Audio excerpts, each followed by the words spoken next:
आलम ज़ुबान पर आपको खुशामदीद। और English to Urdu vocabulary section में लफ्ज है bulge.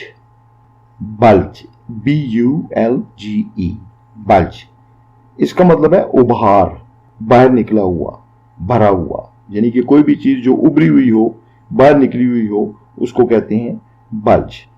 Your pockets will bulge if you put it in them. अगर तुम ये चीज अपनी जेब में डालोगे तो तुम्हारी जेब उभरी हुई होगी।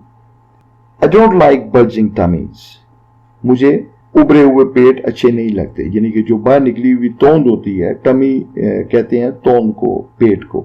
I don't like bulging tummies. मुझे बाहर निकली हुई तोंदें अच्छी नहीं लगती। The bulge in the wall shows that there is some problem. दीवार के अंदर ये जो उभार है, ये बता रहा है कि इसके अंदर कोई मसला है। तो आज का लफ्ज था बल्ज, जिसके मानी है उभार, बाहर निकली हुई, उभरा हुआ।